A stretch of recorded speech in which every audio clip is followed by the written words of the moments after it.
Dua rencana besar Beijing terungkap.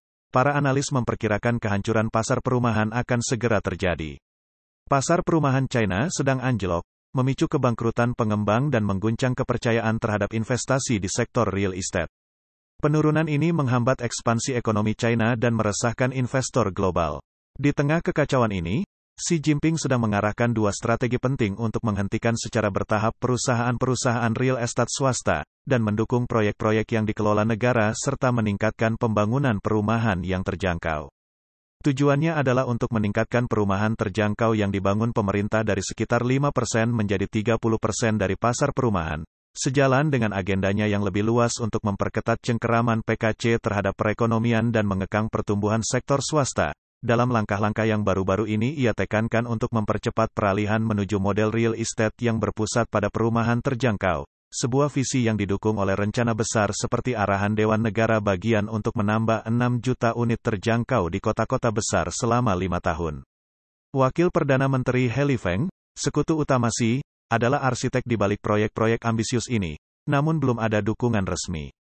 Kelayakan rencana ini menelan biaya sekitar 1,4 triliun dolar selama 5 tahun, menimbulkan kekhawatiran atas kesiapan finansial China, terutama mengingat utang pemerintah daerah yang besar. Para kritikus berpendapat bahwa rencana Beijing dapat memperburuk kondisi fiskal, dengan beberapa orang yang menyebut strategi ini sebagai jalan untuk menciptakan lebih banyak kota hantu. Analis Goldman Sachs menyamakan situasi di China dengan krisis perumahan di AS pada tahun 2008. Meramalkan penurunan berkepanjangan pada pasar real estate China.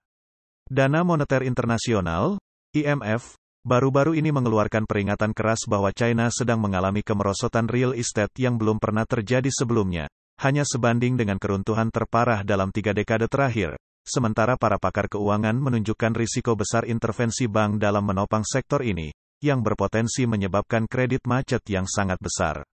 Pakar keuangan Taiwan Huang Xichong berbicara di NTD TV, memperingatkan akan adanya krisis rantai modal yang parah, yang menimpa pengembang sektor real estate China. Pengembang berada dalam kesulitan untuk mendapatkan pendanaan sehingga mendorong bank untuk turun tangan dengan memberikan dukungan keuangan langsung. Namun langkah ini mempunyai risiko tersendiri, termasuk perlunya bank untuk memberikan jaminan atau pinjaman langsung. Huang menekankan bahwa jika pengembang tidak dapat kembali ke jalur yang benar, maka kredit macet yang akan terjadi, dapat membebani bank dan berpotensi memicu pecahnya gelembung real estate. Kolumnis Wang He menambahkan ke dalam diskusi, bahwa sektor real estate China berada pada kondisi kritis, menghadapi keruntuhan yang akan segera terjadi. Real estate yang menyumbang 1/4 PDB China memainkan peran penting dalam pertumbuhan ekonomi negara tersebut, berdampak pada sistem perbankan, keuangan pemerintah daerah serta kekayaan masyarakat.